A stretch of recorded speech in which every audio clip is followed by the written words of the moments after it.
শোনা যায় জাহেলিয়াতের যুগে ৮০-৮৫ বছরের মহিলা ধর্ষিতা হয়েছে, এটা কোনো কিতাবে খুঁজে পাওয়া যায় না।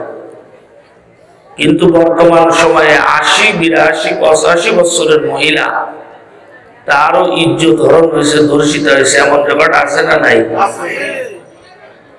একটা পশু, কুকুর ধরেন, কুকুর নিকৃষ্ট প্রাণী, ভিজা অবস্থায় গায়ে লাগলে গা নাপাক হয়ে যায়। কুকুরও কখনো তার দুধ খাও বাচ্চাকে ফেলাই দিয়ে চলে যায় না, যায়? এই কথা বল না, যায়? যায় না। বাচ্চার মায়া যে এতদিন গর্ভে ধারণ করছে, কত কষ্ট করছে, বাচ্চাকে ফেলাই দিয়ে যায় না। কিন্তু মানুষ আশরাফুল মাখলুকাত, সৃষ্টির শ্রেষ্ঠ জীব, এই মানুষের এই জামানায় এসে এমন রেকর্ড আছে, দুধের বাচ্চা ফেলাই দিয়ে আরেকজনের সাথে ভেঙে গেছে, আছে না নাই? তাহলে পশুর থেকেও অবস্থা খারাপ। এজন্য আল্লাহ তাআলা কোরআনে হাকিমের মধ্যে বলেন, উলাইকা কাল আনআমি বাল হুম আদল। কিছু মানুষ আছে, এই মানুষগুলো চতুষ্পদ প্রাণীর থেকেও খারাপ। শুধু দুইটা হাত থাকলেই মানুষ হওয়া যায় না, শুধু দুটো পাও থাকলেই মানুষ হওয়া যায় না, মানুষের মতো কথা বললেই মানুষ হওয়া যায় না। মানুষ হইতে গেলে ভিতরে কিছু গুণ অর্জন করার দরকার আছে না নাই? কিছু গুণ অর্জন করতে হবে, তা না হলে মানুষ বলে না। দেখতে তো মানুষের মতোই, মানুষ আর অমানুষ দেখতে দুটাই একই রকম, কিন্তু কে মানুষ আর কে অমানুষ এটা তার চরিত্রে প্রমাণ করবে। কথা ঠিক না বেটি? বাসের মধ্যে লেখা থাকে ব্যবহারে বংশের পরিচয়, এখন লেখা থাকে না, আগে লেখা থাকতো। যশোরের খাজুরের দিকে, আপনাদের এই দিকের বাসেও মনে হয় লেখা থাকতো ব্যবহারে বংশের পরিচয়। এখন তো কাপড় চোপড়ে পরিচয় হয়ে গেছে, ব্যবহারে আর নাই। কাপড় চোপড় যার যত ভালো, টাকা পয়সা যার যত বেশি, স্মাগলিং করে নি আর মাদক বেশি নেই, আর ২ নম্বরই করে কামা। টাকা পয়সা যার আছে সে ভারী, মানে একদম কিছু একটা হয়ে পড়েছে সমাজে। এক সময় এমন ছিল, টাকা পয়সার মূল্য না, বংশের মূল্য ছিল, ইজ্জত ছিল, শিক্ষা, গুরুজনদের ইজ্জত ছিল। এখন ওগুলো নাই, এগুলো দেখাই যায় না। আগে মাস্টাররে রাস্তা দিয়ে যাইতে দেখলে পোলাপানে সাইকেলতে নেমে দাঁড়াইতো। কথা বল না কেন? আমার বয়স কত, আমি তাই দেখছি। আপনারা যারা আমার চাচারা মুরব্বীরা যারা আছেন, এরা তো আরো ভালো দেখছেন, নামতো। এমনকি হিন্দু মাস্টারও যদি যাইতো তাও নেমে দাঁড়াইতো, বলতো উস্তাদ জি আসতেছে, নেমে দাঁড়ায়। লজিং মাস্টার, স্কুলের মাস্টার বাদ দেন, লজিং মাস্টার পর্যন্ত আসতে দেখলে সাইকেলটা নামে দাঁড়াইতো, বিড়ি কত বোধ পরের কথা। আর এখনের পরিবেশ কি? মাস্টার পিটাইছে, পোড়া পানি নিয়ে যায়, মাস্টারের মাইরে খেনার মধ্যে ফেলাই দিচ্ছে। কি মাস্টার আর ছাত্র একসাথে বসে বিড়ি দেখতেছে, একই বিড়ি, একবার ও বুঝতেছে, একবার এ বুঝতেছে। সামাজিক অবক্ষয়, এগুলো যদি রোধ না করা যায়, ও জাতি কখনো উন্নতি করতে পারবে না। আর এই সামাজিক অবক্ষয়কে রোধ করার জন্যই কোরআন এবং হাদিসের এই মাহফিলগুলো। কোরআন হাদিসের মাহফিল এটা কোনো মূল্যমূলকীরা ব্যবসা করে বসে নেই, এরা ব্যবসা করলে বলছে ওয়াজ নসিহত করলে টাকা পয়সা পাবে, খাওয়ান দাওয়ান পাবে, অমুক সমক, এসব কিছু না। ওয়াজ নসিহত হলো জাতিকে অবক্ষয়ের থেকে টাকা। সব মানুষ কি মাদ্রাসায় পড়তে পারবে? কথা কন, সব মানুষ তো মাদ্রাসায় পড়ে উজু দিতে পারবে না, কিন্তু দিন শিক্ষা করা সবার উপরে ফরজ। এই জন্য ওয়াজ মাহফিল গুলো বসে মানুষ দিন শিক্ষা করে। যে ঘন্টা ঘন্টা বসে থাকেন, আপনাদের কাজ কাম নাই?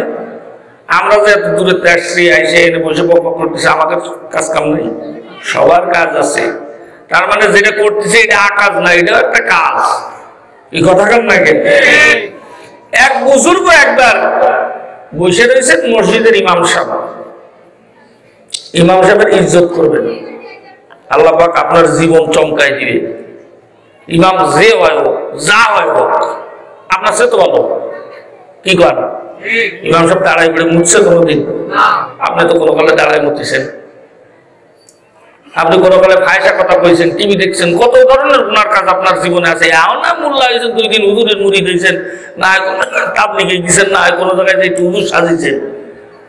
ও বেচারা তো ছোটবেলাতে ধরে মাদ্রাসার পিছনে দৌড়াইতেছে। আপনি যদি 1000 বছর ইবাদত করেন, তার চেয়েও ইমাম সাহেব উত্তম। কারণ একজন মানুষের পিছনে যত লোক নামাজ পড়ে, হাদিস শরীফের মধ্যে আসছে, যার দাওয়াত শুনে মানুষ নামাজ পড়তে আসে, ওই সব লোকের নামাজের সমপরিমাণ সব ওই যে ডাকে তাকে দেওয়া হয়। আরো জোরে বলেন মুয়াজ্জিন। 2 নম্বর হলো যে নামাজ পড়ায়, ওর পিছনে যত লোক নামাজ পড়ে সমপরিমাণ সব আল্লাহ ওকেও দান করে। কারণ তো তিনি এক ওয়াক্তে যদি ধরলাম গ্রামের মধ্যে 50 জনই ধরেন, 50 জন যদি এক ওয়াক্তে নামাজ পড়ে, তাহলে 5 ওয়াক্তে 250 লোক তার পিছনে নামাজ পড়ে। একদিনে 250 নামাজ পড়ানোর সব তার আমল নামায়। আপনি 250 জমাইতে গেলে তো আপনার 6-7 মাস 10 মাস লাগবে। এই কথা কেন না? তাহলে আপনার থেকে সে তো উন্নত আমলের দিক দিয়ে, আল্লাহ পাক তারে কবুল করছে। না আল্লাহর ঘরে ইমামতি কি সোজা কথা নাই। ওই ব্যক্তির সম্মান করবেন, ওই ব্যক্তির মহব্বত করবেন, ভালোবাসবেন, দেখবেন যে আল্লাহ পাক আপনার জীবনের ভিতরে পরিবর্তন ঘটাই দিয়েছে। কেন? বাপ আর পোলা একসাথে দাঁড়াই দিয়েছে একই জায়গায়। একজনে করছে কি, যে একটা কলা নিয়ে যে বাপের হাতে ধরাই দিচ্ছে, বাপে খুশি হবে? খুশি হবে না। ওই কলাটাই যদি পোলার হাতে ধরাই দেয়, বাপে কিন্তু খায় দেয়, ন্যায়ও দেয়, কিন্তু বাপের মন ভারী খুশি। কেন? পোলার একটা কলা দিছে। নিজের থেকে বাপের চিন্তা তাই বেশি পোলার দিকে। কি কথা কেন না? আল্লাহ তাআলার প্রিয় বান্দা যারা আছে, মসজিদে ইমামতি করতেছে, আল্লাহর প্রিয় বান্দা না হলে ইমামতি করতেছে। তো ওই প্রিয় মানুষগুলোর দিকে আল্লাহ পাকের খাস রহমত থাকে। আপনি যখন তার সাথে জুড়ে যাবেন, আপনার জীবনেও ওই খাস রহমতের বাতাস লাগতে থাকবে। এই যে ভ্যানটা চালাইছে, এটা কার জন্য চালাইছে? কথা কন না কে? এটা কার জন্য? এই বাতাসটা কার জন্য চালাইছে? আমার জন্য। এই যে হুজুর বসে রয়েছে, গায়ে লাগতেছে না? এই সামনে যে বসে থাকে ওর গায়ে লাগবে না? এই যে বসে রয়েছে এর গায়ে লাগতেছে না? এইরকম রহমতের বাতাস শুধু ইমামের গায়ে লাগে না, ওর পাশে যারা ভিড়ে ওদের গায়ে লাগে না। আল্লাহু আকবার বলে। ইমাম সাহেবের কাছে কইতেছে, আল্লাহ মেরে দিয়ে দোয়া कीजिए, আমার জন্য একটু দোয়া করে দেন, আমরা যেন হুজুরদের জন্য দোয়া চাইতে। তো হুজুর দোয়া করলেন, আল্লাহ তুঝে ইনসান বানা দে, আল্লাহ তোমার মানুষ বানাই দে। আল্লাহর বান্দার বুঝে আসলো না কি কয়। আমি তো মানুষই, আমার নাম আব্দুর রহিম, আমার বাপ মানুষ, মা মানুষ, গোষ্ঠীদের মানুষ, আমিও মানুষ। কিসের দোয়া করলো?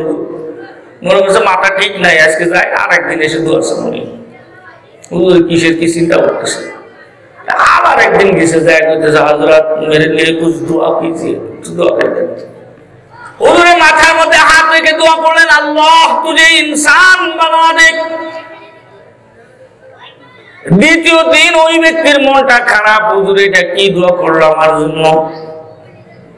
3 নম্বর দিন যে আবার যখন দোয়া চাইছে, হুজুরে একই দোয়া করলো। এইবার লোকের রাগ আর থামে না। হ্যাঁ, প্রত্যেক দিন আমার জন্য একই দোয়া। কি ইনসান বানা দে, ইনসান বানা? আমি কি গরু নয়? আমি ছাগল, মানুষ না।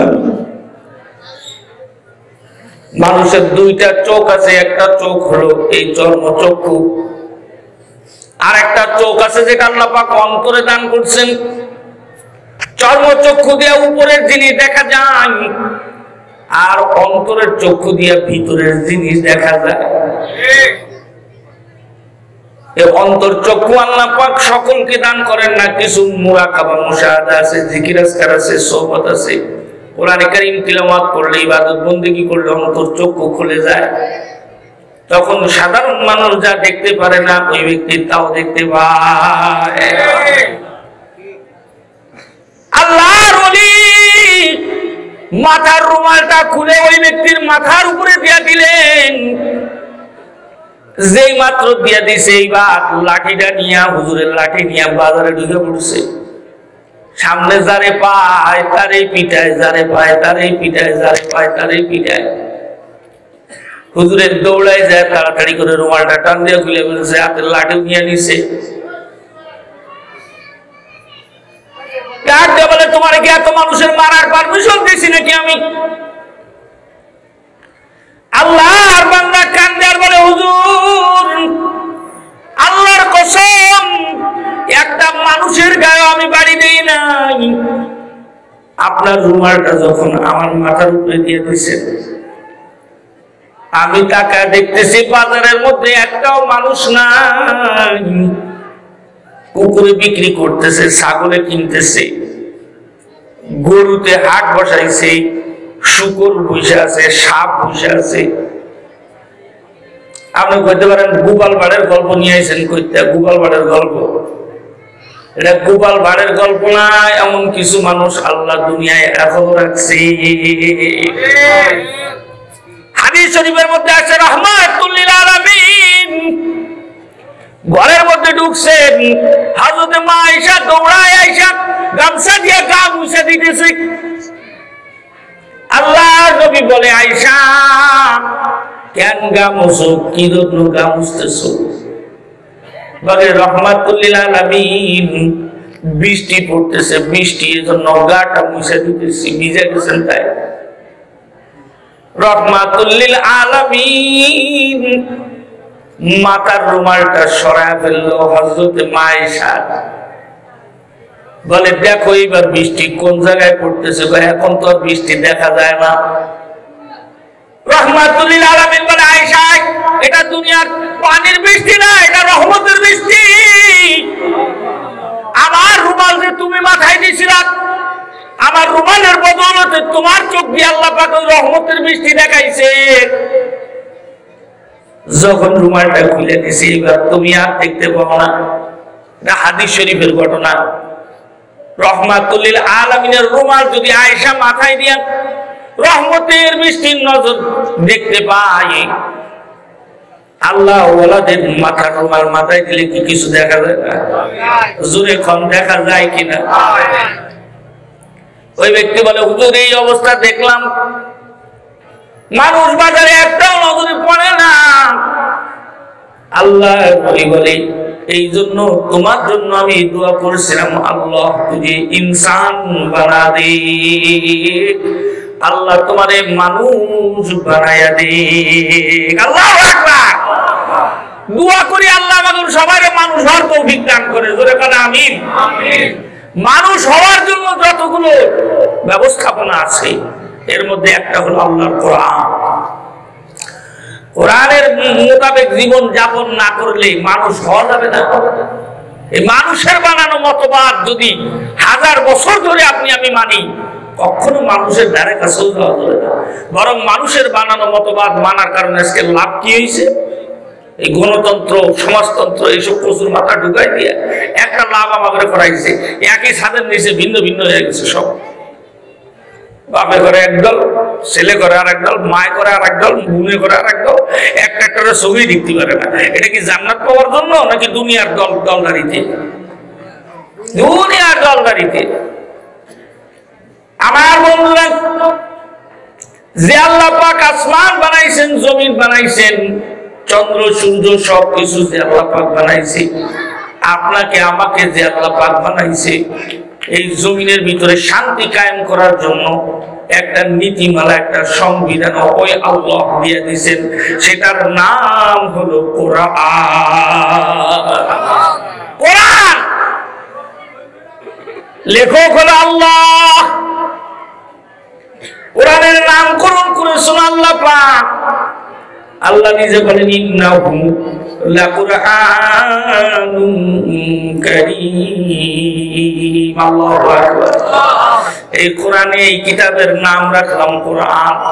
কোরআন মানে বারবার যেটা পড়া হয় তাকে আরবিতে বলা হয় কোরআন।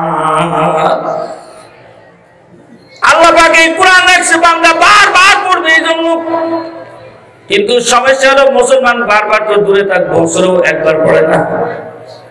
মুসলমান আছে না নাই? কথা কন আছে না? জীবনে একদিনও কোরআন পড়ে নাই, বয়স 50, 60, 70 বছর হয়ে গেছে, এমন লোক আছে। কত বড় দুর্ভাগ্য! স্লোগান দিতেছে কোরআন সুন্নাহর আলো। কি কন আপনারা? ঘরে ঘরে যাও, কার ঘরে জ্বলবে?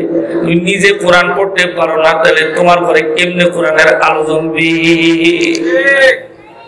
কোরআনের আলো জ্বালাইতে গেলে আগে কোরআন তো নিজের পড়া শেখা লাগবে। আমার পোলায় আমার চিঠি পাঠাইছে বিদেশের থেকে, ওই চিঠি আমি পড়তে পারি না, আমি আরেকজনকে দিয়ে পড়াইতেছি, আর কইতেছি দেখ কি লিখছে, কি লিখছে। এর লজ্জার আর কিছু হইতে পারে? আল্লাহ দিয়েছে বান্দারে, সংবিধান দিলাম, এটা পড়, দেখ কি আমি কি দিয়েছি। পড়তেই পারে না, শুধু বাংলা তর্জমা পড়ে। কোরআন শরীফ কি বাংলা তর্জমা পড়ার কাজ? আগে কোরআন শরীফ সহিষ্ণু করে শিখতে হবে। কথা বলেন ঠিক না ঠিক? আপনি কইতে পারেন হুজুর কোরআন শরীফ যে শিখবো, এই বুড়ো বয়সে বুঝে কোরআন শরীফ শিখা যায়? বুড়ো বয়সে কোরআন শরীফ শিখা যায় না? হ্যাঁ, সবাই তো কথা বলেন, আমার কথা বুঝেন না সবাই? এই আওয়াজ বুঝা যায় ভিতরে আপনাদের?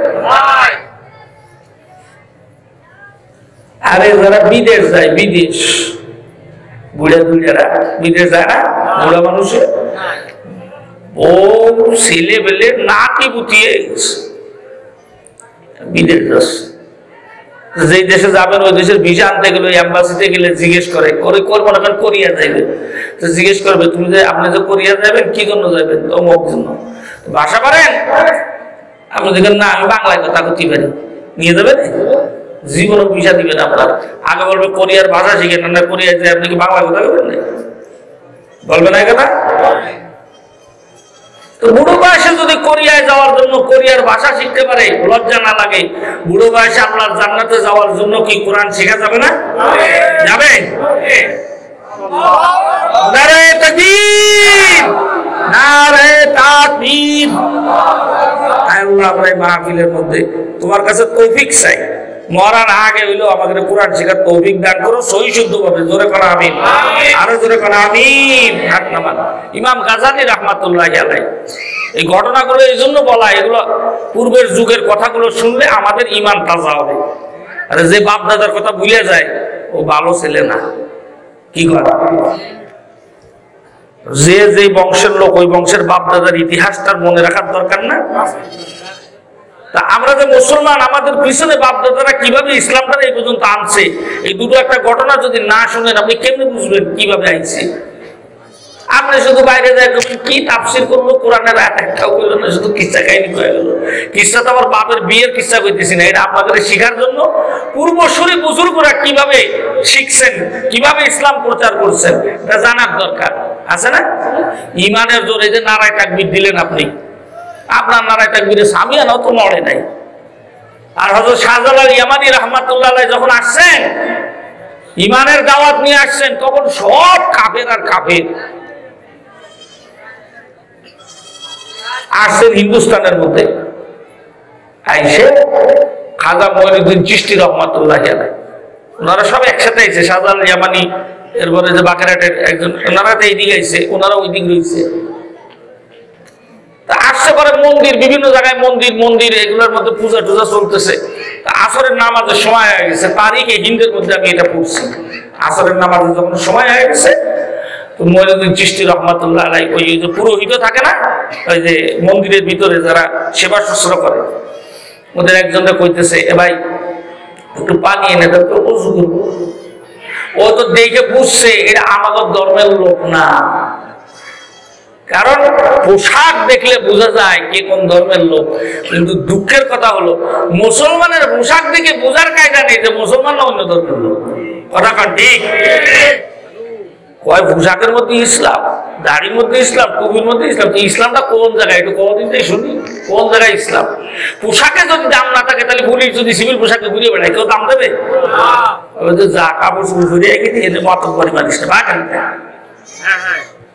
সেনাবাহিনীর পোশাক আছে, বিজিবির পোশাক আছে, পুলিশের পোশাক আছে, সবার আলাদা আলাদা পোশাক আছে। এমনকি স্কুল কলেজের পর্যন্ত ইউনিফর্ম আছে। মুসলমানের কোনো ইউনিফর্ম নাই? আল্লাহর নবীর উম্মতদের কোনো ইউনিফর্ম নাই? জোরে বলেন আছে না নাই?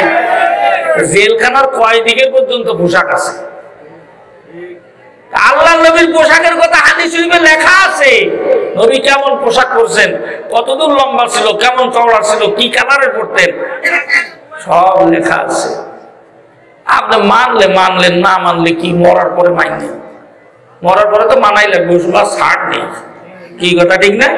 মরার পরে পাঞ্জাবি পরাই দিয়েছে, সারা জীবন টুপি মাথায় দেয় না, পাঞ্জাবি গায়ে দেয় না, উনি সারা বিরোধিতা করে এসে টুপি পাঞ্জাবি মুসলমান। মরার পরে হুজুর সেজেছে, তাও এক কান না তিন কান ঢুকে দিয়েছে পাঞ্জাবি একসাথে। লাভ আছে? ফেরেশতার কবে ওরে বাটপা, তুই দুনিয়ার বাটপারি করে আসিস, এমন আসিস হুজুর সাথে এদিকে তোর মাছ তো যাবো। কি কথা ঠিক না? হযরত খাজা মঈনুদ্দিন চিশতি রাহমাতুল্লাহ আলাইহি বলেন, আমাকে একটু পানি দাও, আমি ওযু করে এই আসমান জমিন যিনি বানাইছে, যিনি তোমাকে আমাকে বানাইছে, তার ইবাদত করব। আমার বাপ দাদার, আপনার বাপ দাদার ইতিহাস শুনেন কেমন ইমানদার ছিল। ওই পুরোহিত বলে, না তুমি আমার ধর্মের লোক না, তোমার কোনো খেদমত আমি করতে পারবো না। খাজা মঈনুদ্দিন চিশতি বললো, 3 বার বলবো, একবার বলা হয়ে গেছে, 2 বার বলবো, এরপরে কিন্তু বিপদ আছে কপালে। 2 নম্বর বার যখন বলছে না হবে না, 3 নম্বর বার যখন কইছে হবে না, ও যেটার পূজা করতেছিল মূর্তি, ওই মূর্তিটাকে খাজা মঈনুদ্দিন চিশতি রাহমাতুল্লাহ আলাইহি ডাক দিয়ে বলে, শোনো, আমি যে মহান মালিকের ইবাদত করি, আমার মালিক যদি সত্য হয়ে থাকে, তুই একবার না পানি আইনা দে, আমি ওযু করব। এই কথা বলার সাথে সাথে মাটির পুতুলটা জ্যান্ত মানুষের মতো হয়ে গেল। আল্লাহু আকবার বলেন জোরে, আরো জোরে বলেন আল্লাহু আকবার। সকল ক্ষমতা কার?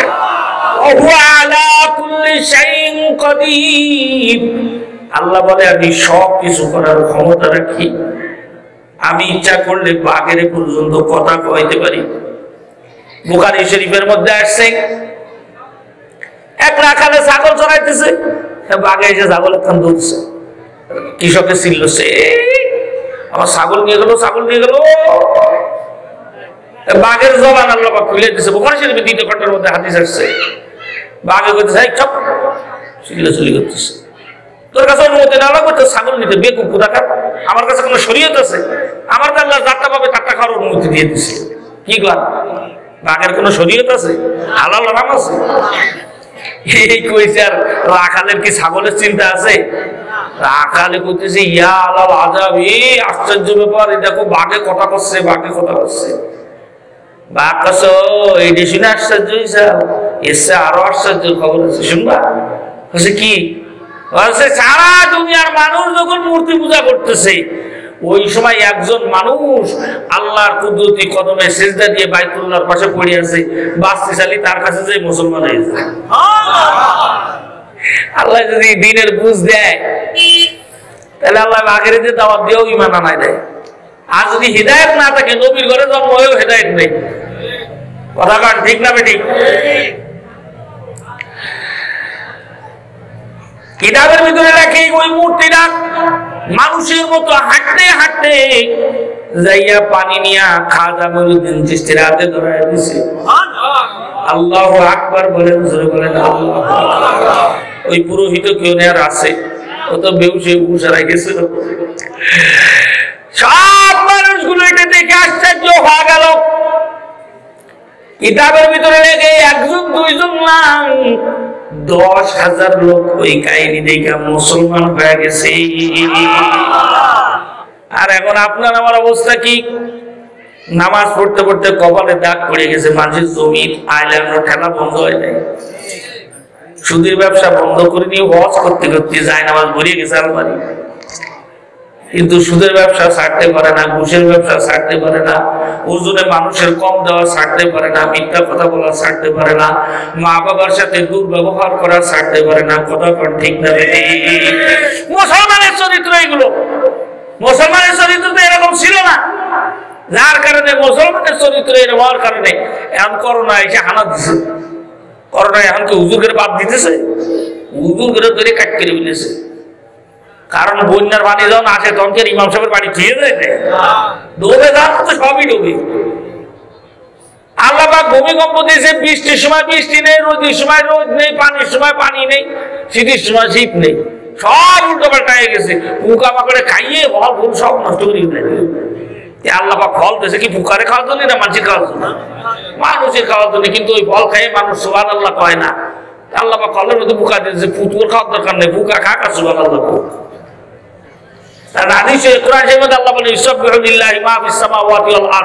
আসমান জমিনে যা কিছু আছে সবাই আল্লাহর গুণগান গায়, তাসবিহ পড়ে, সুবহানাল্লাহ। আমার বন্ধুরা যে কথা বলছিলাম, এই আল্লাহ পাক রব্বুল আলামিন এই কোরআনের নাম রাখছেন কোরআন। এটা পড়তে হবে, প্রত্যেক মুসলমানের ঘরে ঘরে কোরআনের আওয়াজ চালু করতে হবে। রাজি আছি তো ইনশাআল্লাহ? এই কোরআনে কারীমের পারা হলো 30টা। পারা কয়টা? সূরা কয়টা? 114টা। মাশাআল্লাহ, আল্লাহ কবুল করুক। যুবক মানুষ একেবারে কইতে পারে। আমি কয়েকদিন আগে একজনে জিজ্ঞেস করেছে, ভাই কতদিন কোরআন সূরা কয়টা? কথা 500-600 তো হবেই। বড়সড় আব্বা লিখেছে 500-600 তো হবেই। এখন তো কম কলিকা কত 10-12 তো হবেই। কোরআন শরীফের পারা কয়টা? 30টা। সূরা কয়টা? 114। জোরে কোন সূরা কয়টা? 114টা। এত বড় মজলিস একটা লোক পাঠিয়েছে মাত্র। কোরআন শরীফের আয়াত কয়টা? 6666। মতান্তর আছে, আপনি একটাই মুখস্থ করেন 6666 আয়াত। তাও তো আপনি ক্ষতি পারবেন যে না, কোরআন শরীফের কিছু তথ্য আমার জানা আছে। এই কোরআনে কারিমের যে সূরাগুলো আছে, সূরাগুলোর নাম কে রাখছে? জোরে বলেন। এই সূরার ভিতরে পুরো কোরআনের মধ্যে একটা সূরা আছে যে সূরার ব্যাপারে আল্লাহ তাআলা নিজে পরিচয় দিয়েছে। এই ভাই বালিশ দিয়েন না, বালিশ দিলে লোকজনে কি করবে না, হুজুর কত বড় বিয়াকুল বালিশের উপর পা দিয়ে বসে রয়েছে। আমরা জানি তো, মানুষের শুধু ভাব কথা কর উস্তাদ। হুজুর যদি একটু জোরে আইটে যায়, ও হুজুর দূরস্থ কান দাওয়াত পাইছা, হুজুরের বউ মেরে যাচ্ছে হাসপাতালে, খবর নেই। আবার যদি একটু আস্তে আটে, কি হুজুর খাওয়া বার হয়ে গেছে, আটতে পারতিস না, হুজুরের এসে পায়ে পুরো আটবে কিরাম করুন, যা করেন তাতেই দোষ। দুনিয়ার মধ্যে সব জাতির মধ্যে সবচেয়ে নিকৃষ্ট হলো মুসলমান জাতি। অন্য কোন ধর্মের লোক তার পুরোহিত, তার যে পাদ্রী আছে এর বদনাম গায় না। হিন্দুদের যে শুনে দেখেন যে লোকের পাদ্রীর বদনাম গাবে, জীবনেও গাবে না। বৌদ্ধ শোনেন, খ্রিস্টান শোনেন, ইহুদি শোনেন, কেউ বদনাম গায় না। একমাত্র কপাল পোড়া মুসলমান জাতি যায় তার নিজের ধর্মীয় গুরু যে তার বদনাম সাত দোকানে বসে বসে ভক ভক করে কুটিয়ে দেয়। কথা কার ঠিক না ঠিক? এই যে ওয়াজ শুনতেছে কোরআন, আপনি মনে করছেন সবাই ওয়াজ শুনতেছে, কেউ কেউ ইন্টারভিউ এসছে বসে বসে, বক্তা কি কি কয় মুখস্থ রাখতেছে। কালকে সকালবেলা সাত দোকানে বসে কবে কি করতে খেলাতে খেলাতে ওই করে নিয়ে এসে ভালো করেছে, কি করে গেল, কোনো কথা নাই। কিন্তু ওরা প্রতিদিন এই জায়গায় ইমাম সাহেবের পিছনে লাগার লোক আছে। মুয়াজ্জিন চলে গেছে বাড়ি, একদিন ইকামত দেবে কিনা খুঁজে পাওয়া যাচ্ছে না। ওই যে বদনাম গায় ওরে ধরে দেবেন, ইকামত দিচ্ছে কাটকা মারতিস সালা, কুটকা মারতিস সালা। প্রথমবার কাটকা, পরের বার কুটকা। ফেরেশতা কাছে ওরে আল্লাহ আর কইস না, আমি মুড়িয়ে যাব। কি কর এক বেলা নামাজ পড়ার গুণ নেই, আর নামাজ যা পড়ে দেখি নামাজ পড়ে কেউ নামাজে যারা আল্লাহু আকবার ইমাম সাহেব শুরু করতেছে, যে তার ধারণা আছে, কেউ চিন্তা করতেছে ইউরিয়া সার দিতে হবে ক্ষেতের মধ্যে, হুজুর নামাজটা তাড়াতাড়ি শেষ করে ভালো। কেউ চিন্তা করতেছে না দোকানে কাস্টমার এসে মনে হয় দাঁড়ায় দিয়েছে, হুজুর এত লম্বা শুরু করিস কি। একজনের এক চিন্তা, মাঝে মাঝে হুজুরের মাথাও চিন্তা ঢুকে যায় যে বউ খালি বাজার ব্যাগ দিয়ে দিয়েছে, বাজার করে নিয়ে যাচ্ছে, টাকা নেই পকেটে, কি হলো। এর হুজুর নামাজ তো 4 টাকাতে যা 5 টাকা পড়াইতে বসে আছে, কি হয় না? হয় না? আরে আমার মসজিদে, আমার পালবাড়ি মোড়ে মসজিদে আমি কয়দিন পড়াইতেছি, 4 টাকা আসল নামাজ 5 টাকা পড়াইতেছি, কেউ ক্ষতি পারে না, আমিও ক্ষতি পারি না। কিন্তু একটা সন্দেহ লাগে না? পরে সন্দেহ লাগতেছে, একজন তো শুরু কিরাম কিরাম লাগতেছে, লাগে লাগুক, কিন্তু আমি কি করবো? কারণ আমি যদি শিকার যাই তাহলে বদনামে যায় না। আর আমি কাছে লাগে লাগুক গে, না মনে হয় আমাদের একটু বেশি কমে গেছে, তাহলে ঠিক করে কও কত টাকা, এটা তো করতেই। একদিন ঈশান নামাজ পড়তেছে এক মসজিদের মধ্যে, ইমাম সাহেব নামাজ পড়াইতেছে 3 রাকাত, কেউ তা করতেই পারে না। ঈশান নামাজ কয় রাকাত? 3 রাকাত পরে এক মসজিদের কাছে, ভাই ইমাম সাহেব দাঁড়াও দাঁড়াও, নামাজ কিন্তু 3 রাকাত হয়েছে। আমি 100% শিওর নামাজ 3 রাকাত হয়েছে। আশেপাশে যারা আছে, এ ভাই ছেলেবেলে এগুলো কাকে রে, এই কি আরে তুই ধরে 7 বছর পর বসাই তুই হয়ে গেলে করে লোকজনের কাছে, হ্যাঁ একটু কম বেশি মনে আসছে, বলছে না কম বেশি না 3 রাকাতই হয়েছে। আমি 100% শিওর। আচ্ছা 3 রাকাত হয়েছে তুই কেটে বুঝবি? কাছে বুঝতেছি পরে কবার আগে নামাজ পড়। নামাজ আবার পড়েছে 4 রাকাত।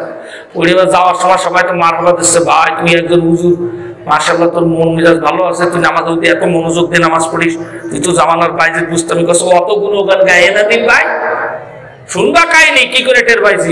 আমার বাজারে দোকান হলো সাইড দিয়ে, আমি ওই রাত্রিবেলা বন্ধ করে আসা খাতা এক নজর দেখে আসি, আর নামাজে দাঁড়ায় ওই পুরো দোকানের হিসেব মিলল। 4 রাকাত নামাজ, দোকান 4টার হিসেব মিলে যায়, নামাজও শেষ। আজকে নেই যে দোকান এটা থাইয়ে গেছে, নামাজ তো শেষ হয়ে গেছে।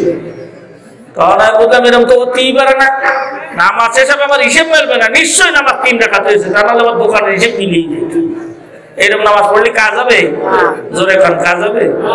নামাজ পড়তে আল্লাহর নবী বলেন, কোন ব্যক্তি যদি নামাজের নিয়ত বান্দার থেকে নিয়ে সালাম ফিরানো পর্যন্ত 2 রাকাত নামাজের ভিতরে মন এদিক ওদিকে একটু না যায়, শুধু আল্লাহর ধ্যান খেলে সে নামাজ পড়ে, ওই ব্যক্তির ওই 2 রাকাত নামাজটাকে জান্নাতে নিয়ে যাবে। আল্লাহ কোরআনের মধ্যে বলেন, ফাওয়াইলুল লিল মুসাল্লিন, 2 প্রকারের মুসল্লি ধ্বংস হয়ে যান। এক প্রকার হলো আল্লাযীনা হুম আন সালাতিহিম সাহুন, যারা নামাজ ভুলে যায়। মুফাসসিররা লিখছে এটা 2টা তাফসীর। একটা হলো যে ব্যক্তি নামাজই ভুলে যায়, আযান দিলেও নামাজের দিক যায় না, এও ধ্বংস। আর একটা হলো যে নামাজ পড়ে কিন্তু নামাজের মধ্যে নাই, চিন্তায় দিকে রাকাত কয়টা হয়েছে ঠিক নাই, কোথায় নামাজ পড়তেছে, কিসের নামাজ পড়তেছে, কোনো কিছু ঠিক নাই। ওই ব্যক্তিকেও আল্লাহ তাআলা বলেন, আল্লাযীনা হুম আন সালাতিহিম সাহুন, ওই নামাজিও ধ্বংস হয়ে যায় যে নামাজ পড়ে কিন্তু নামাজের খবর নাই। নামাজ ঠিকমতো পড়া লাগবে না? জোরে কর। আর বন্ধু যে কথা বলছিলাম, এই কোরআনে কারীমের মধ্যে একদম ছোট্ট একটা সূরা আছে, যে সূরার নাম হলো সূরা ইখলাস। কি নাম? আল্লাহর নবী বলে, এই সূরাটা কেউ যদি একবার তেলাওয়াত করে, শুরু কোরআন, কোরআনের 3 ভাগের 1 ভাগ তেলাওয়াতের সওয়াব আল্লাহ তাকে দান করবে।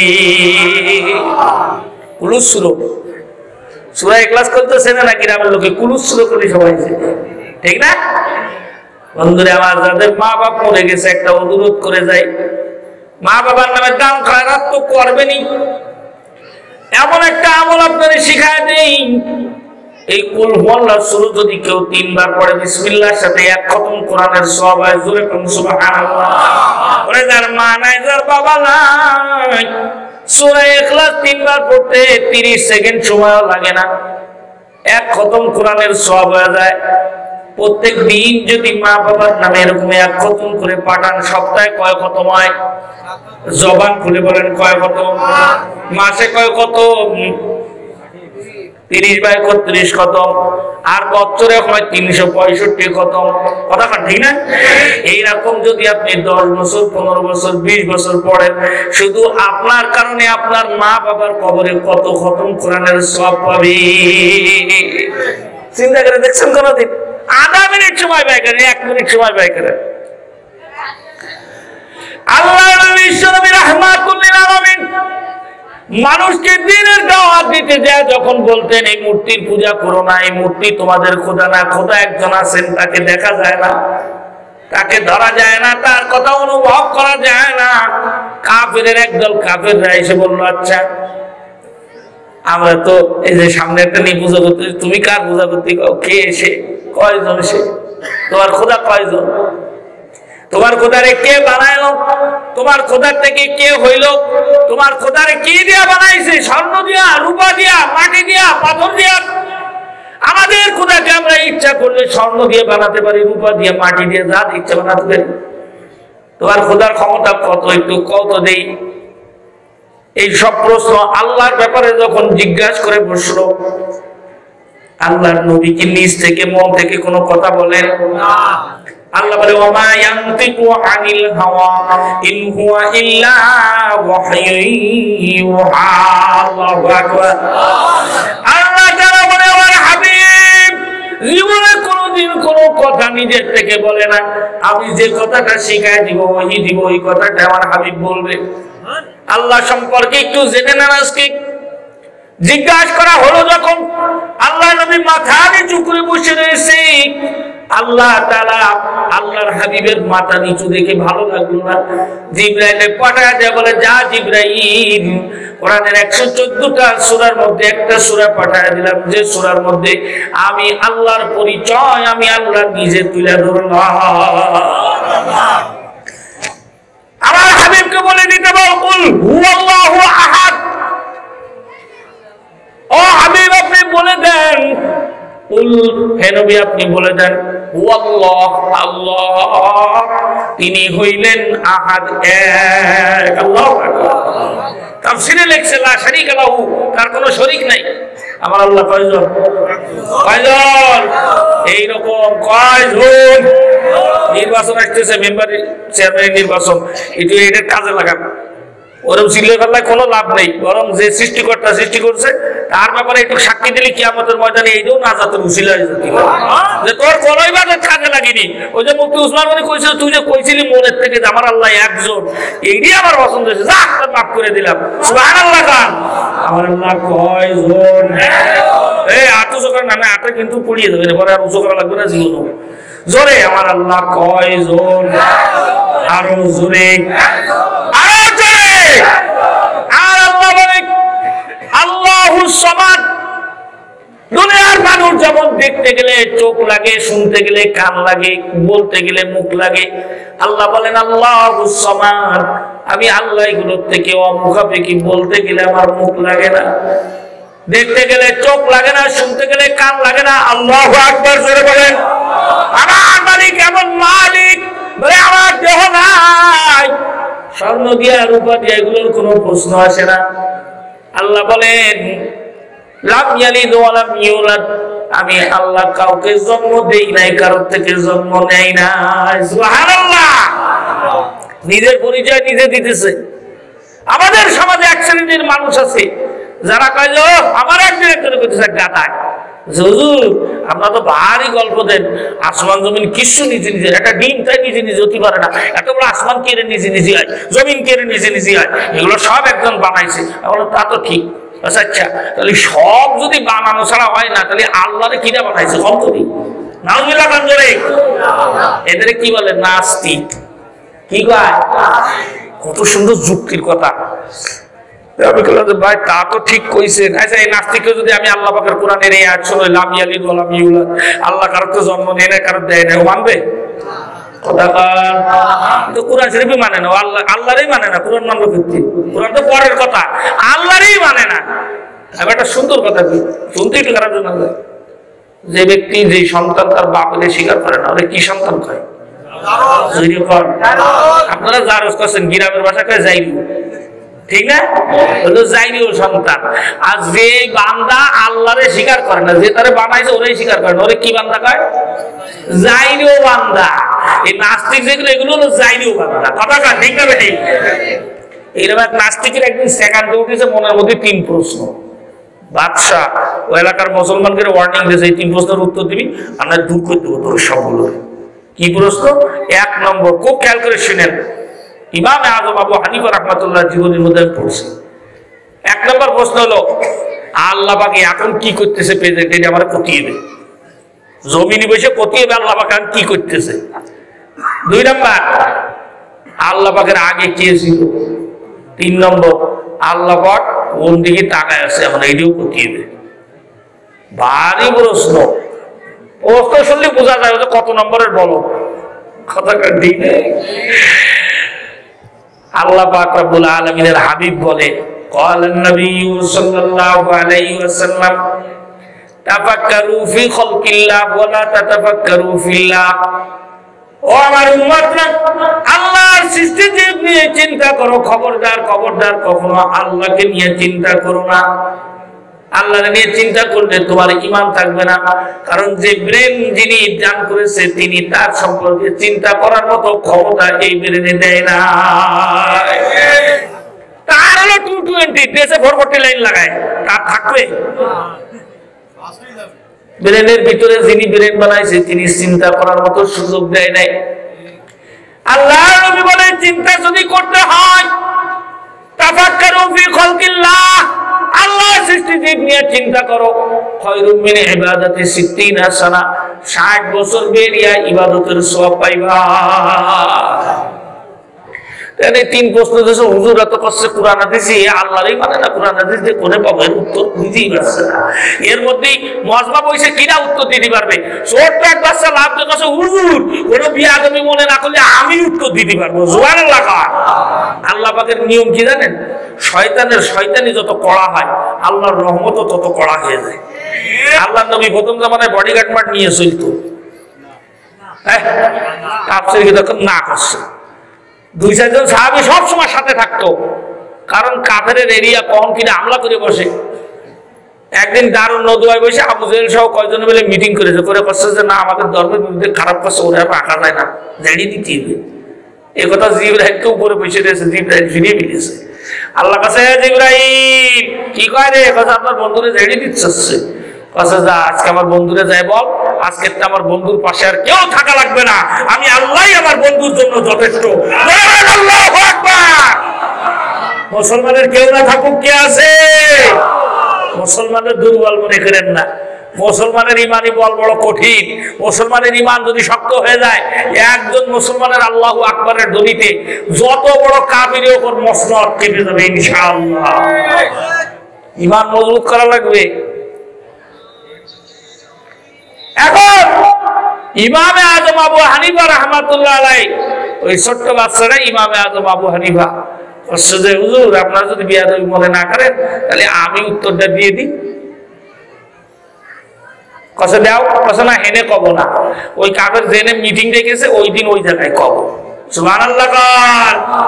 অন্যান্য হুজুরা কাছে না এরকম বলি হয় কিরাম করে, তুমি যদি ভুলভাল খাও তাহলে তো মায়ের আমাদের খাওয়া লাগবে। আর বাচ্চা মানুষ কল্লা কাটা যেতে পারে। সভাপতি যে আছে সে ডাক দিয়ে বলে না, ছোট্ট বাচ্চা যখন এই কথা বলতে পারছে, এই প্রশ্নের উত্তরগুলো তার কাছে আছে, তুমি মনে করো না সে বলছে এই কথাগুলো যে মহান মালিকের ব্যাপারে প্রশ্ন করেছে ওই মহান মালিক তার মাথার মধ্যে দিয়ে দিয়েছে। ঠিক আছে, মিটিং বসে যাও। লক্ষ লক্ষ লোকের গণজামাত হলো, ওই লক্ষ লক্ষ লোকের ভিতরে বড় করে একটা স্টেজ করা হলো। স্টেজের মধ্যে চেয়ার হলো একটা, কয়টা? শুধুমাত্র বাচ্চা বসবে ওই চেয়ারে। সামনে একটা জায়গা রাখা হলো, ডাক দিয়ে দেওয়া হলো গোল করে, ওটার ভিতরে যে ব্যক্তি প্রশ্নের উত্তর দেবে সে দাঁড়াবে। ওই জায়গায় যে মুসলমানরা হাজির, বিধর্মীরাও হাজির, নাস্তিকরাও হাজির। দেই হুজুর আজকে কি উত্তর দেয়? হুজুরেরা তো ছোট মনে করলে হবে না, হুজুরের বুদ্ধি আছে আল্লাহর রহমতে, কিন্তু হুজুরা ক্ষতি পারে না, জ্বালায় পড়ে। ঠিক না? জ্বালা, শুধু জ্বালা। মসজিদের মধ্যে চাকরি করলি প্রত্যেক সপ্তাহে ইমাম সাহেব শুধু দম খায়, খবরদার সুদের বিরুদ্ধে কবেন না, আর একজনের ঘুষির বিরুদ্ধে কবে না। হুজুর কবে ডাকি? কসু কবে? কি করে কদু লাগায় সার মাস দিলি কদু মোটা হয়, তাই কবে? একটা লোক জীবনে ভালাম না আজ পর্যন্ত, আমি তো শুনিনি কোনো ইমাম সাহেব কইছে যে মসজিদের মুসল্লিরা কইছে যে হুজুর আপনি মেম্বারে বসে কোরআন হাদিসের সঠিক কথাগুলো বলবেন, কেউ পাশে আসলে আমি আসি। এরকম লোক আজ পর্যন্ত খুঁজে পাইনি, আমি শুটিংই করে দিই। আপনারা কইছেন কিনা ইমাম সাহেবের আল্লাহ জানে। একবার এক জায়গায় ইমাম সাহেব দেখেছি, ইমাম সাহেব ওয়ান টেস্ট 3 মাস ধরে ইমামতি করবে, 3 মাস পরে চাকরি পার্মানেন্ট হবে। এই পর্যন্ত শুধু দেখ পেয়েছে হুজুরের তালতুল ঠিক আছে কিনা। ভালো কথা। আগের কালের ইমাম সাহেব তো, ইমাম সাহেবের সুরও বেশি লম্বা মুখস্থ নেই। ফজরের নামাজ তো লম্বা সুরো মারতে হবে, তো সুরো একটাই মুখস্থ আছে লম্বা, 26 রব্বিকাল আলা, সূরা আলা 30 নম্বর পারা। এই সূরার শেষে দিল সুফি ইব্রাহিম ও মুসা, আছে না? আছে। সভাপতির নাম হলো ইব্রাহিম, সেক্রেটারির নাম মুসা। ওই মসজিদের কিরাত পড়ে কিরাত যখন পড়া শুরু করেছে কেসিয়ারের কাছে রাগে প্রত্যেকদিন শুধু সভাপতি সেক্রেটারির নাম কয়, আমার নাম তো একদিনও কয় না। এমন বলদের যদি কোরআন শরীফের আয়াত তাও জানে না, কি কর সভাপতি সেক্রেটারি ওইগুলোই হয়, পশ্চিম থেকে জীবনেও ফেরে না, সেক্রেটারি বিশেষ মসজিদের। তাহলে 3 মাস পরে যখন বেতন আনতে গেছে, চাকরি পার্মানেন্ট করবে, কাগজপত্র সই করতে হবে, তো স্মৃতি ফায়ার করছে দূরে যায়, তোর কোনো চাকরি হবে না, বা কেন কেন ভাই সবাই ভালো করছে, আপনি এরকম করছেন কেন? চাকরি দিয়েছে কয়জনে? 3 জনে, সভাপতি সেক্রেটারি আর আপনি। তুই নামাজের মধ্যে শুধু সভাপতি সেক্রেটারির নাম কইস, আমার নাম তো একদিনও কইসনি তুই। এই জন্য রাগ হয়েছে। আচ্ছা ঠিক আছে, কালকে ঠিক করে দিবেন, আপনি সুখ করতে পারেন। পরের দিন সকালবেলা নামাজের মধ্যে ধরে ওর নাম হলো ঈসা, নামাজ মধ্যে শুরু করতে সুফি ইব্রাহিম ওয়া মূসা ওয়া ঈসা। এই কোরআন শরীফে ঈসা আছে? এখন এই মুসল্লিরা কাছে ইমাম সাহেব ওনে তো ঈসা নেই, ওনে শুধু ইব্রাহিম আর মূসা আছে। ইমাম সাহেব ঘুরে কাছে বেতন উঠতে গেলে হেনে ঈসারও লাগবে, তাছাড়া হবে না। সাহেব কি করবে বেচারা? ইমামে আযম আবু হানিফা রাহমাতুল্লাহ আলাইহি যে দাঁড়াইছেন, ওই বাদশারে বলতেছে প্রশ্নগুলো করেন, একটা একটা করে উত্তর দিয়ে দিই। বাদশা বলে আমার 1 নাম্বার প্রশ্ন হলো আল্লাহ পাক এখন কি করতেছে, প্রেজেন্ট আমাকে বলতে হবে। ইমামে আযম বলেন এই প্রশ্নের উত্তর দেওয়ার আগে আমি আপনার কাছে জানতে চাই প্রশ্নকারী বড় না উত্তরকারী বড়? সুবহানাল্লাহ। এই ছোট্ট বাচ্চাটা এত বড় এক বাচ্চাকে প্রশ্ন করে বসলো। বাদশা বলে উত্তরকারী বড়, প্রশ্নকারী ছোট। উত্তরকারী যদি বড় হয়ে থাকে তাহলে আপনি কেন চেয়ারে বসবেন, আমি কেন দাঁড়ায় থাকবো? আপনি প্রশ্নকারী, আপনি হলেন ছোট, আমি হইলাম উত্তরকারী, আমি হইলাম বড়, তাহলে আমি চেয়ারে বসবো। ইমামে আযম আবু হানিফা চেয়ারে বসলেন, বাদশা এসে দাঁড়ায় গেল ওই গোলদাগের মধ্যে। বলে বাদশা 2 নম্বর প্রশ্ন জিজ্ঞেস করেন। বাচ্চা কয় 1 নম্বরই হলো না, 2 নম্বর কোনটি? ইমামে আযম ডাক দিয়া কয় বুঝলেন না, আপনি যে এত বড় ব্যাকল তা তো ঠিক পাই নাই। ও বাদশা, আপনার মতো এত বড় একজন সম্মানিত মানুষকে আল্লাহ পাক চেয়ারের থেকে নামায়া আমার মতো ছোট্ট একটা বাচ্চাকে ওই চেয়ারের উপরে বসায় দিল, আপনাকে এই জায়গায় দাঁড় করায় দিল। আল্লাহ পাক রব্বুল আলামিন এখন এই মাত্র এই কাজটা করলো। কারণে ছোট মনে করেন না, আল্লাহ যদি ক্ষমতাতে নামাইছে তাই ছোট্ট এক বাচ্চার দিও চেয়ারেতে নামাই দেয়। চেয়ার পেয়ে লাফালাফি করেন না, চেয়ার যিনি দিছে উনি নামাইতেও জানে কেমনে নামাবে। তাহলে বাদশা 2 নম্বর প্রশ্ন ফ্যানটা ঘুরাই দেন তো।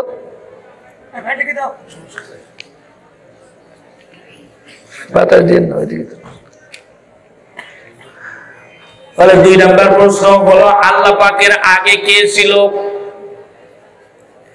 ইমামে আযম হাসি দিয়ে কয় এইটা তো আরো ছোট প্রশ্ন, প্রথমটা যেটা জিজ্ঞেস করেছেন হচ্ছে আরো ছোট। সুবহানাল্লাহ। কারণ বাদশা এই প্রশ্নের উত্তর আমার দেওয়া লাগবে না, এই উত্তর আপনি দিয়ে দেবেন। কি আমি প্রশ্ন করেছি, আমি উত্তর দিই? আমি জানলে উত্তর প্রশ্ন করতাম। বাদশা আপনি গুনতে জানেন? গুনতে স্কুলে বারান্দা গেছেন? তাহলে হ্যাঁ গেছি। তো গুনতে পারেন? হ্যাঁ গুনি। কল দি বলেন 1 2 3 4 5 6 7 8 9 সময় নিব। ভীষণ দিকে যান 9 8 7 6 5 4 3 2 1 যান যান। তুমি ছোট বাচ্চা বলে জানো না, গণনা 1 থেকে শুরু হয়, 1 আগে কিচ্ছু নাই। বাচ্চা ডাক দিয়ে বলে ও আপনি গণনাটা জানেন কিন্তু আল্লাহর ব্যাপারে জানেন না, আজকে জেনে নেন। আমার আল্লাহ থেকেই সবকিছু শুরু, আমার আল্লাহর আগে কিচ্ছু না। নারে তাকবীর, নারে তাকবীর। কোরআন সুন্নাহর আলো। ছোট্ট এক বাচ্চারে দিয়ে উত্তর দিয়ে দিল আল্লাহ। এখন হুজুর একটু যাক 2টো জন শেষ হয়ে গেছে, 3 নম্বরটাও পাইলেই যাবে। কার 3 নাম্বার প্রশ্ন কি? বলে আল্লাহ কোন দিকে তাকায় আছে এটা বলা লাগবে। ইমামে আজম ডাক দিয়ে বলে এটা তো আরো সোজা প্রশ্ন, সুবহানাল্লাহ জোরে কোন। হুজুরা কয় কি এত কঠিন কঠিন প্রশ্ন, এদের কাছে শুধু সুজার উপর সুজা, সুজার উপর সুজা। বলে বাদশাহ আপনার এখানে কি ল্যাম্প আছে, মোমবাতি আছে, কিছু একটা আছে? হ্যাঁ আছে। ধরান আগুন ধরান। বলেন তো দেখি কোন দিকে এর আলো? বলে মোমবাতির আলো তো চারিদিকে ছড়ায় রয়েছে, নির্ধারিত কোনো দিকে নাই। ইমামে আজম ডাক দিয়ে বলে বাদশাহ আমার আল্লাহ কোন সময় একদিকে তাকায় থাকে না, আমার আল্লাহ সব সময় সব দিকে দেখে। নারায়ে তাকবীর। আমার বন্ধুরা, এই জন্য আল্লাহর কোরআন যে ব্যক্তি পড়ে তার দুনিয়ার বুদ্ধিও থাকে, আখিরাতের বুদ্ধিও থাকে। কোরআন যে পড়েছে সে হলো সব থেকে বড় ইজ্জতওয়ালা। যে হাফেজ হইছে, যে আলেম হইছে সে তো আরো ইজ্জতওয়ালা। দুনিয়ার ইজ্জত কিছু না, দুনিয়ার ইজ্জত আজকে আছে কালকে নাই, আর মরা পর্যন্ত থাকলেও কি না থাকলেও কি, কিন্তু আসল ইজ্জত হইল পরকালে। কথা ঠিক না? আমার বন্ধুরা, এই জন্য যে ব্যক্তি কোরআনে কারীম শিখে তার ইজ্জত পরকালে। কত ইজ্জত! আল্লাহর কোরআনের একটা আয়াত মুখস্থ করলে 1 তালা জান্নাত পাবে, 2টা আয়াত মুখস্থ করলে 2টা জান্নাত পাবে। যদি কেউ 100টা আয়াত তেলাওয়াত মুখস্থ করে 100 তালা জান্নাত পাবে। জোরে বলুন সুবহানাল্লাহ। আল্লাহর নবী বলে যে ব্যক্তি কোরআন মুখস্থ করছে কিয়ামতের ময়দানে আল্লাহ তারে কবে ইকরা ওয়ারতা কি, ইকরা ওয়ারতা কি, পড়ো আর পড়ো। সুবহানাল্লাহ জোরে পড়ো আর পড়ো। এটা শুধু হাফেজের জন্য না, মুফাসসিরে তাফসীরের ভিতরে লিখছে আপনার যদি সূরা ফাতিহা মুখস্থ থাকে তাহলে সূরা ফাতিহায় কয় আয়াত? 7 আয়াত। কয় আয়াত? 7 আয়াত। তাহলে আপনি 7 তলা পাবেন। এরপরে যদি সূরা কাউসার মুখস্থ থাকে, সূরা কাউসারে কয় আয়াত? 3 আয়াত। তাহলে সাথে সাথে 3 যোগ 10। এরপর সূরা ইখলাস থাকলে 4 আয়াত।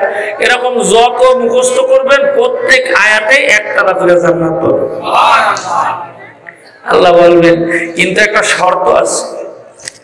এই যে কোরআনের যে আয়াতগুলো মুখস্থ আছে না, এগুলো দুনিয়ায় ভর্তি হবে। নামাজের মধ্যে না, নামাজের বাইরেও। হাদিস শরীফের মধ্যে লেখা আছে আল কুরআনু হুজ্জাতুন লাকা আও আলাইকা। কোরআন কারোর পক্ষে হবে, কোরআন কারোর বিপক্ষে হবে। এখানে বড় এক মুহাদ্দিসের কথা নকল করে আপনাদের শুনাচ্ছি। সাহাবী মুহাদ্দিস, কোন বানানো মুহাদ্দিস না। হযরত আবু হুরায়রা রাদিয়াল্লাহু তাআলা আনহু এই হাদিসের ব্যাখ্যা রাসূলের থেকে নকল করে বলতেছেন, যেই ব্যক্তি দুনিয়ায় কোরআনের ধরার থেকে বাঁচতে চায়, কিয়ামতের ময়দানে কোরআন তার বিপক্ষে নালিশ করবে না, সে কমপক্ষে দিনে 10 আয়াত তিলাওয়াত করা লাগবে। কত আয়াত? 10 আয়াত। দেখে ও মুখস্থ। নামাজের বাহিরে আপনি গতি করেন, নামাজের 2 রাকাত নামাজ পড়লে তো কত আয়াত হয়ে যায়। শুধু সূরা ফাতিহা পড়লে 7-14 আয়াত হয়ে যায়। নামাজের ভিতরে না, নামাজের বাহিরে। আল্লাহ বলবেন ইকরা ওয়ারতাকি ওয়ারাতিল কামা কুনতা তুরাতিলুকা ফিদ দুনিয়া। দুনিয়ায় যেরকম তিলাওয়াত করিছো আজকে ওইরকম তিলাওয়াত করে জান্নাতের তালায় ওঠো।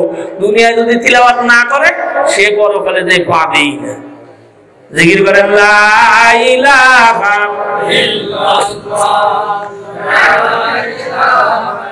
এই মিয়া 9:30 কথা কই 10টা বাজে এখন আসতেছে।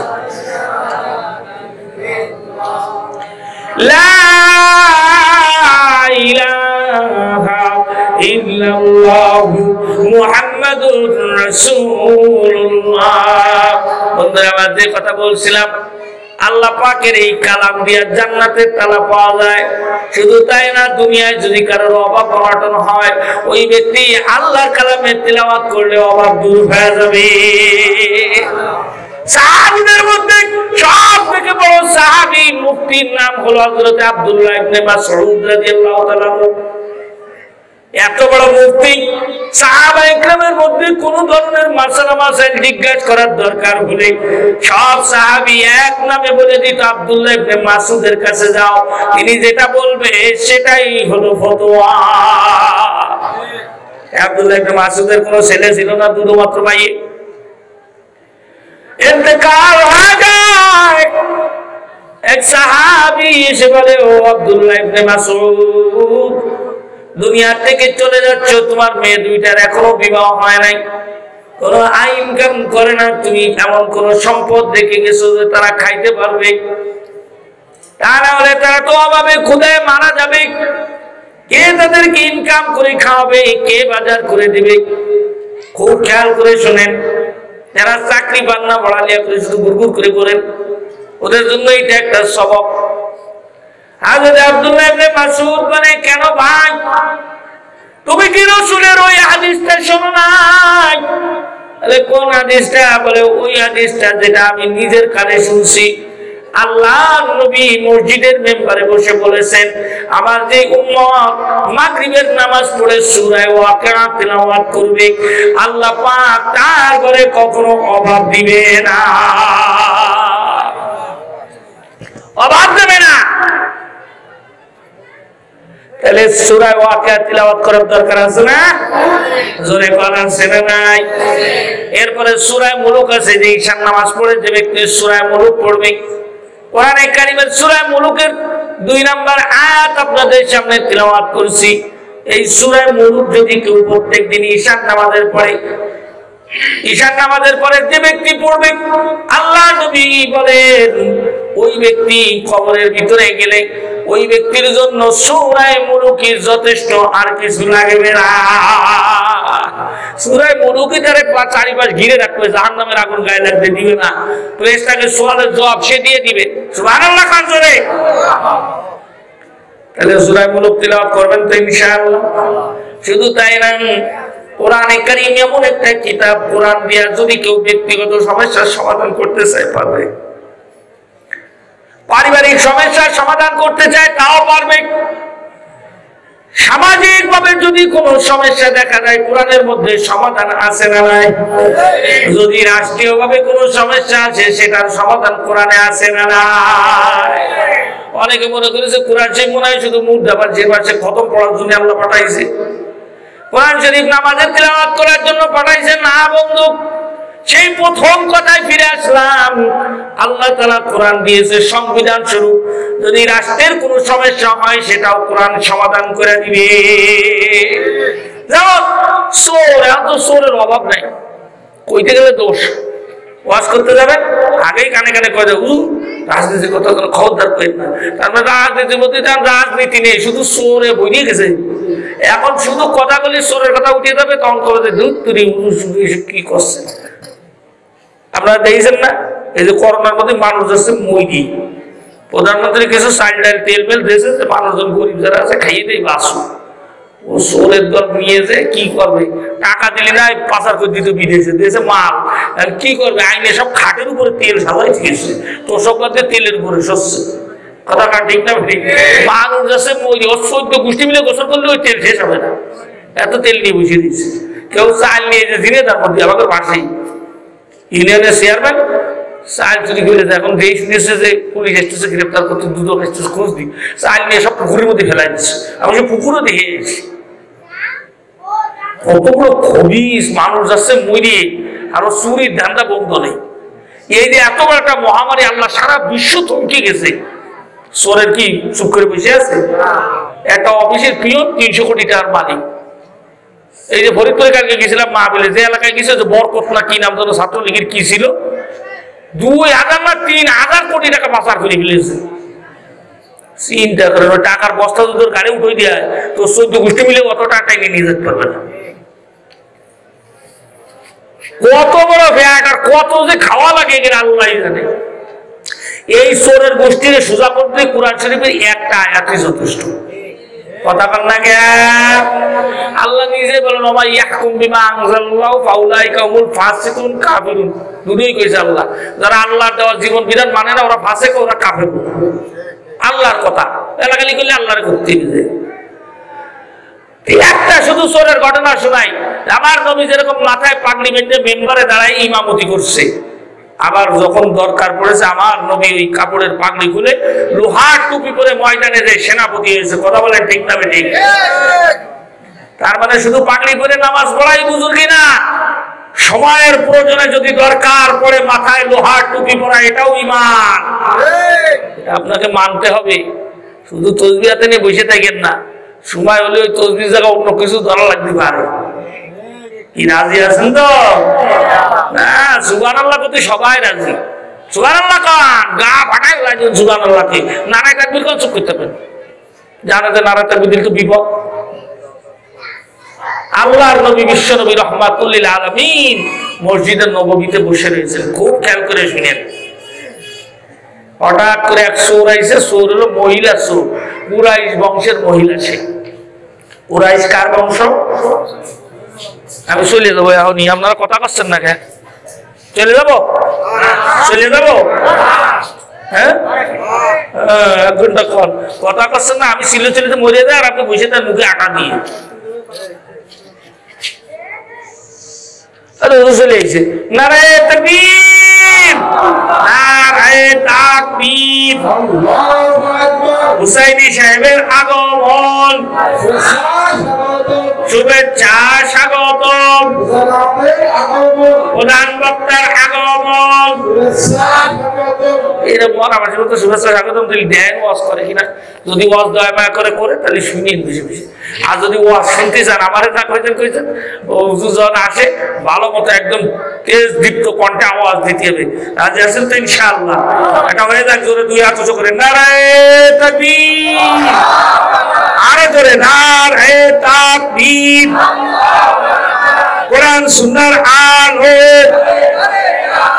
নারায়ে তাকবীর। আল্লাহ পাক সকলকে যে কথাগুলো বলছে আমল করার তৌফিক দান করে। আসসালামু আলাইকুম ওয়া রাহমাতুল্লাহ। আবাবিল নিউজ টিভি, আলোকিত পথের সন্ধানে।